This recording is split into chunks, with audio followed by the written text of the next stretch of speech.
will now hear from Supervised Release. Thank you.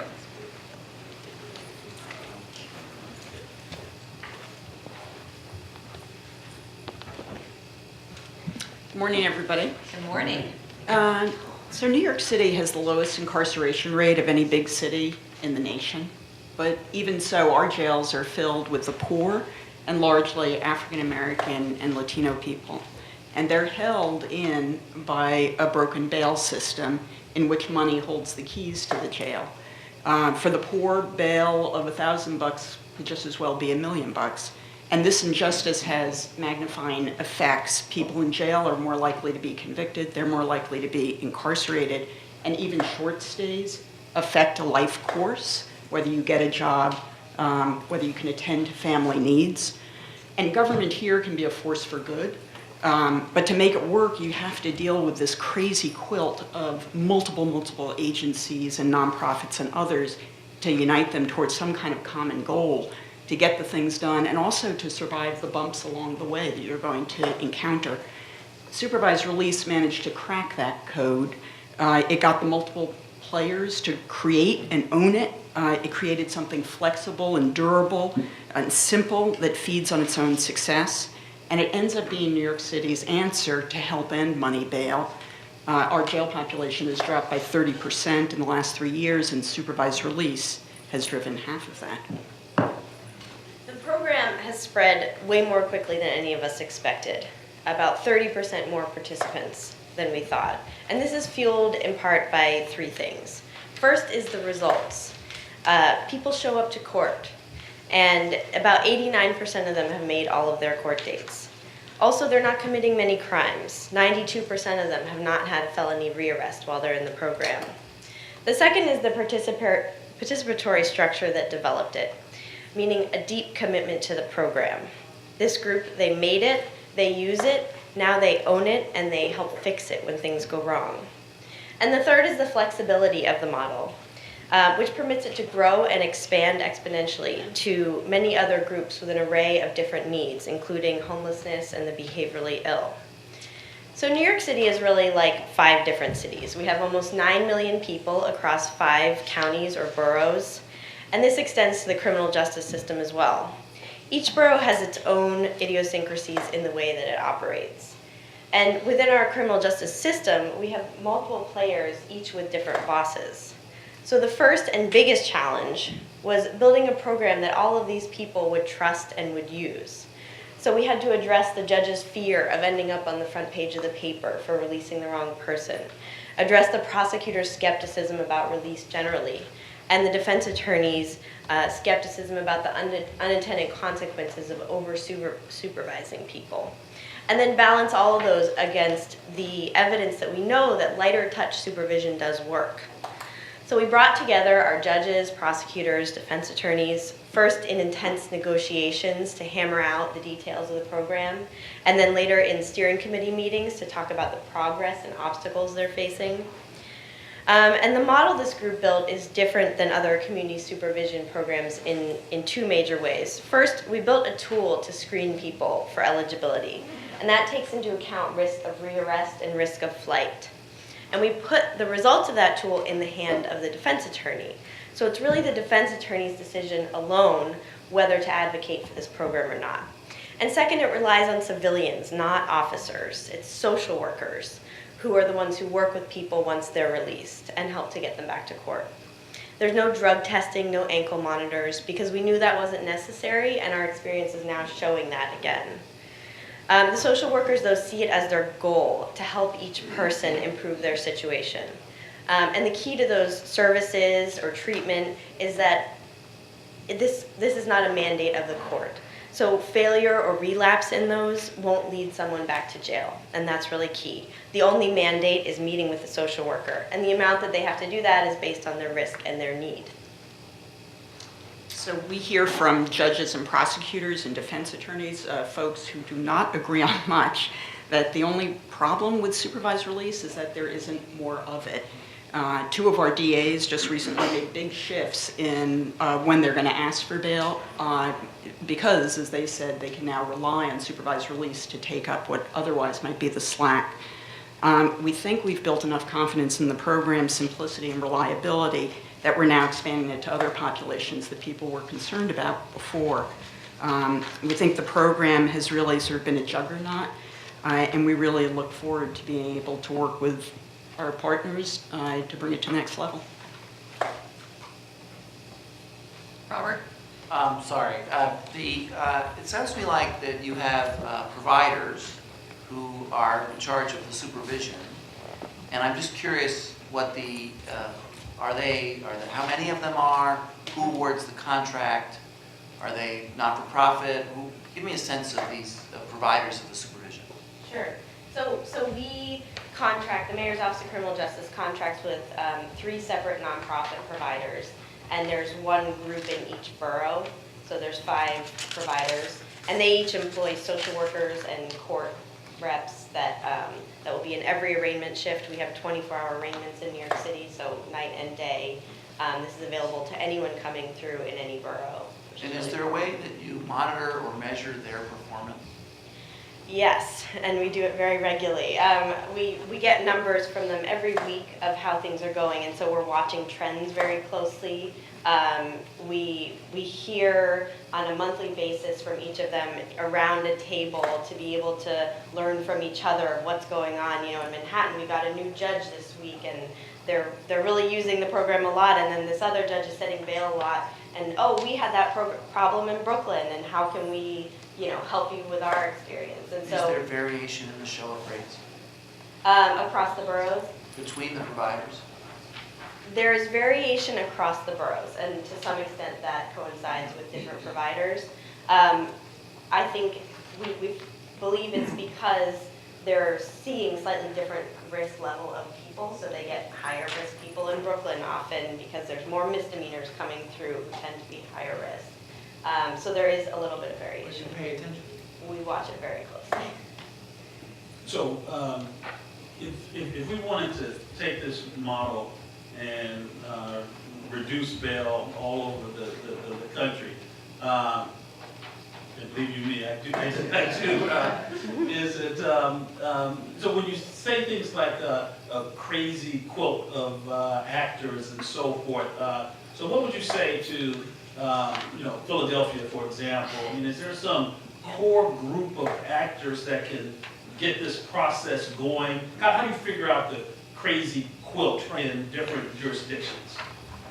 So no one's the boss, so anybody could be the boss. And in our city, it happened that it was the mayor's office, partly because we fund, as Miriam said, a bunch of these programs, and we actually also fully fund the DA's offices and the defenders. That doesn't make them responsible to us, but there is something there. And obviously there's an independent judiciary. So I think the crucial thing is to have somebody who's willing to bring together all the different parties. And then, as Miriam sort of pointed out, it really is a question of negotiating where people feel comfortable. So we had a crazy variation of what prosecutors and defenders felt comfortable doing, what they felt like comfortable doing across boroughs, across different kinds of judges.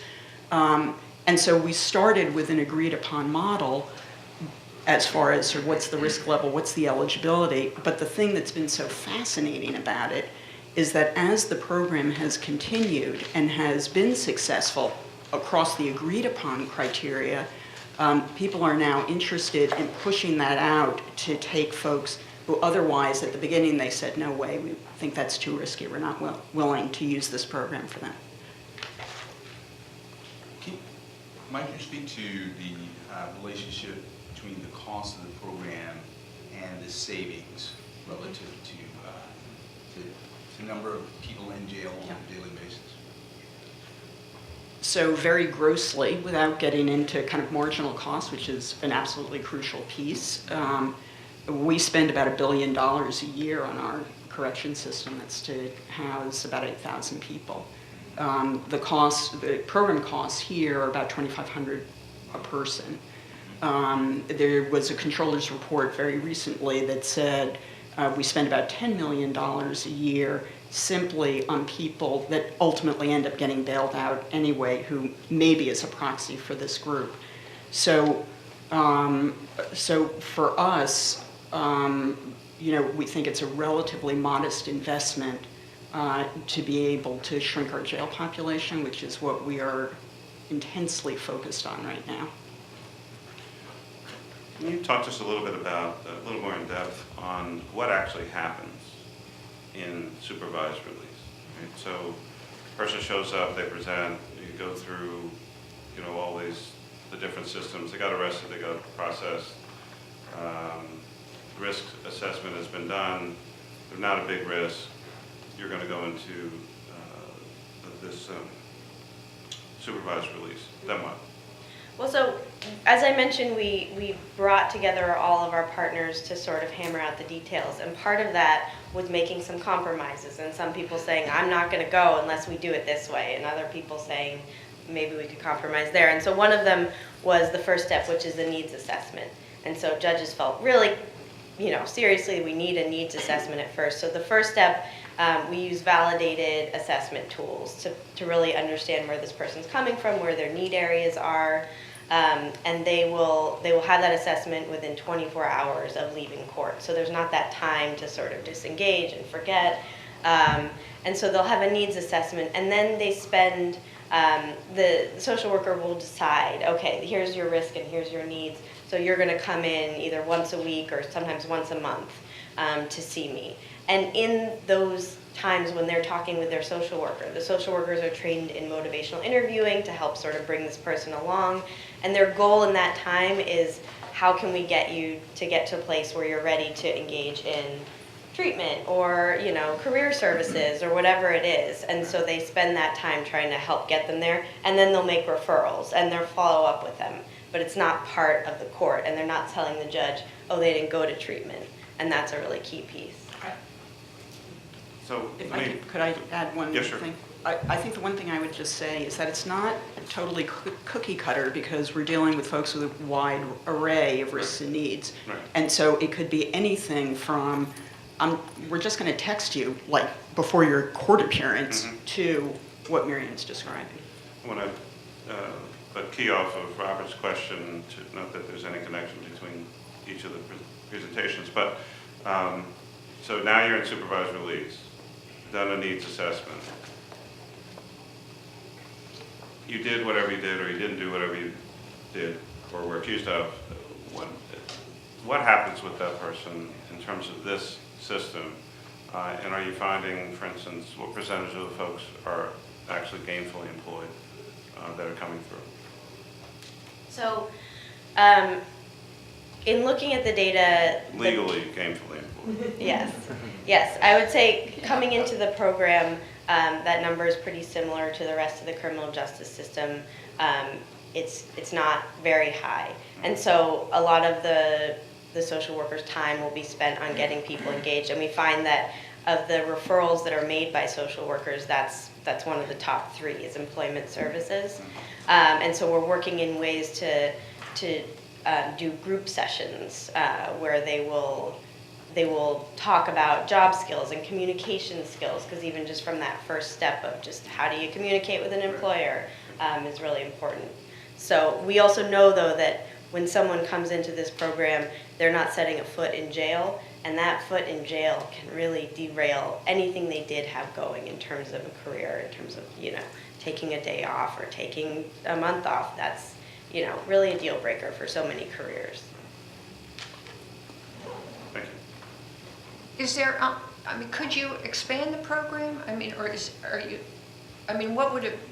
Could you describe how it could be expanded? Sure. So a couple of ways. Just in the last few months, again, this is sort of very much like voting with your feet.